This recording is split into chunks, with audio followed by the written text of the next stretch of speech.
first time in my life, and I'm sure for the first time for a lot of the people that are watching, all major sports have stopped. And this brings about a problem for me because I spend a lot of my free time watching sports. I can watch soccer, hockey, volleyball, tennis, but sometimes I also get dragged into the rabbit hole that is YouTube and end up watching extreme dodgeball, and I kid you not, I ended up watching the World Cup Scrabble. To me, it doesn't matter what it is. If there's a competitive element, some kind of strategy, and some kind of skill required, I enjoy watching it.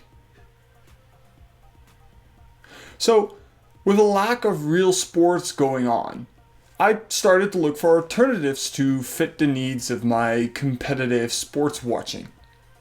And I naturally turned to esports. Esports is the term for competitive video gaming. This concept wasn't new to me, and I have actually watched some esports before this whole shutdown situation. But if you're watching and you think to yourself, competitive video gaming? That exists? Let me show you a clip of some highlights of the biggest esports in the world, League of Legends.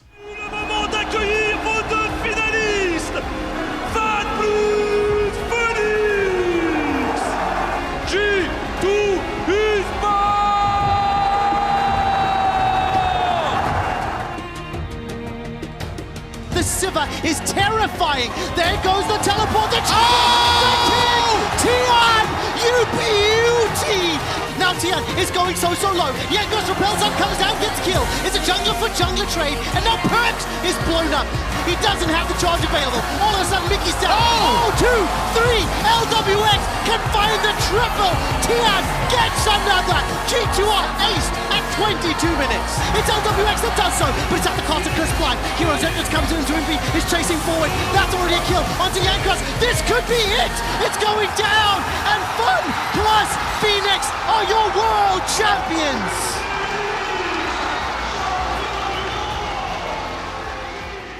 However, esports is not just League of Legends. It's actually an umbrella term for numerous games that are played competitively. There are platform games like you just saw. There are sports games like FIFA and Madden. There is shooters like Counter-Strike. And there even is racing simulation games like iRacing. And esports is big business. As you can see in the clips, events are well attended, sponsors are plentiful, prize money is pretty substantial, and fans can get really close to the actions through live streams online.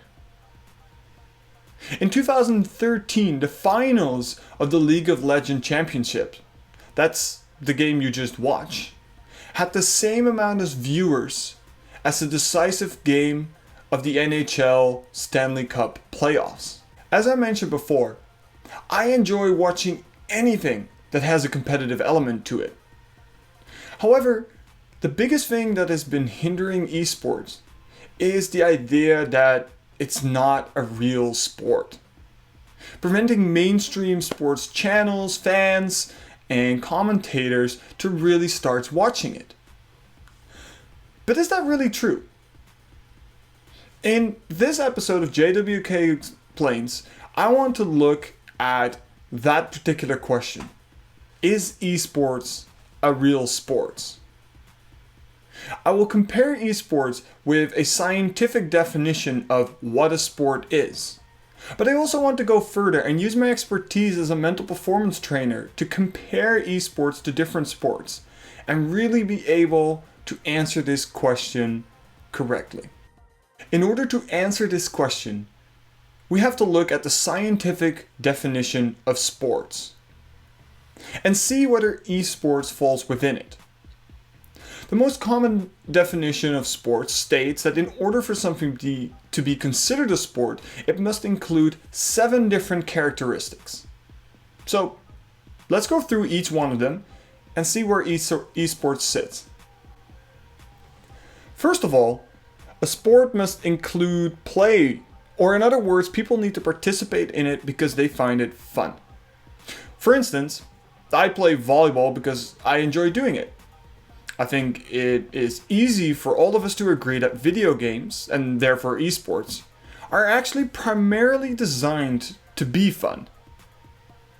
Not a lot of people will have a goal to play a video game they hate playing for 2 hours because it would increase their reflexes. So I think it's safe to say that esports follows this criteria. The second aspect of a sport is that it needs to be organized. It needs to have a clear and universal set of rules.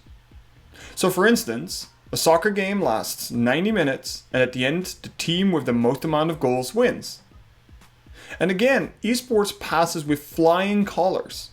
Not only do all games have rules, they're built into the game to the point where it's almost impossible to break them. So that's 2 out of 7 for esports. The next part is that sports are competitive. At the end, there's a winner and a loser. Looking at games, although there are video games that do not have a competitive element, all esports games do. And therefore, it also complies with the third characteristic. So far, so good for esports. A sport needs to be comprised of skill, not chance, is the fourth demand in the definition. This is where games like poker become a real discussion. However, if you have ever played the kinds of games that are being used for esports, you will know that skill is probably the biggest factor that determines winning and losing. I for sure feel the same way playing my first game of Fortnite as when I tried to play hockey for the first time. Like, other people knew things I did not. Definitely skill involved. The next characteristic is simple. A sport needs to have a broad following. And as I mentioned earlier, if an event gets the same amount of views as the NHL, you can consider that a broad following. 5 out of 5 so far for esports. Now, this is where the definition becomes a little bit more complex. A sport needs to have institutionalization, or a long-term tradition and history surrounding the activities, rules, coaching, etc. You could argue that esport does not have that. However, with the emergence of professional teams with coaches, collegiate esport teams, and competitions giving out scholarships, and the existence of players' associations for athletes, one could also argue that esports is quickly on its way to reaching this characteristics. Let's say 5.5 out of 6. This brings us to the final and most critical characteristic that esports struggles with. A sport needs to have a physical component, or more specifically, one's physical movements must be integral to the successful completion of the task. Or, the way in which a movement is executed should impact the likelihood of success of that movement. For instance, shooting a soccer ball while being unbalanced will probably result in a wayward kick. Now, how does this translate to esports? Does pressing a button differently result in a different probability of success? This is extremely hard to answer. But it is fair to say that the impact on success the physical inputs have are smaller in esports than they are in real life activities. And therefore, I personally fail esports on this characteristics. So the final score is 5.5 out of 7, where, according to the definition, 7 out of 7 is necessary to be considered a sport. So the conclusion is, esports cannot be considered a real sport. But I have a problem with that. Because according to this definition, neither is running, because there's no competitive element, or going to the gym, because not everyone thoroughly enjoys doing it, but they do it anyway.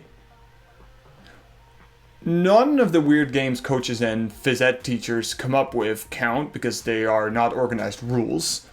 And then there's activities like spikeball, paddleball, squash, dodgeball, beach, volley and handball, or soccer, for a lack of a broad following, wouldn't be a sport. And even football would maybe not be considered a sport because there's not really a global following for it.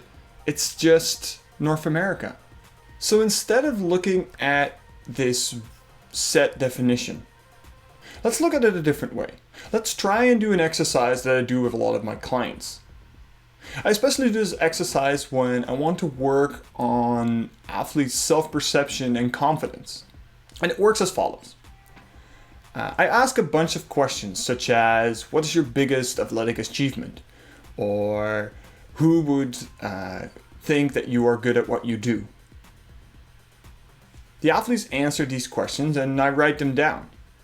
At the end of the exercise, when I've asked all my questions, I read out the answers and ask the athlete who's listening, would you think this athlete is good at what they do? Often the answer is yes, and a big smile. It's easy to get caught up in what is bad about yourself and not focus on what's good about yourself. Now, I think we can do this exercise for esports as well. And when you listen back to what I'm about to say, ask yourself, if I didn't know we were talking about competitive gaming, would I consider this activity a sport or not? Ready? Here we go. For this activity, athletes train more than 10 hours a day in professional teams. They receive a salary, have a coach, and some even have mental performance trainers. They are sponsored and travel and compete all over the world in leagues and tournaments that are attended and viewed by millions of people. Several colleges and universities offer full ride scholarships to athletes. In order to be successful, an athlete needs to communicate effectively with his or her teammates, have fast reflexes, technical and tactical expertise of the activity, and master focus and concentration skills. Would you consider this activity a sport? I know my answer, and it is yes. I think esports are a real sport. Now, this doesn't mean that I believe that competitive gaming has the same benefits that some other sports have. The lack of gross physical movement will mean that there probably isn't as much of a physical training aspect to it. And the mental impact of sports hasn't really been researched in esport. But I can't imagine that you get the same mental health benefits from sitting on your couch and gaming as going outside and moving a lot. But in this time where real life sports cannot be played, and you are looking for some competitive sport to watch, I would highly suggest you check out esports. With the enormous variety of games available, I am sure that you will find something that you'll enjoy watching.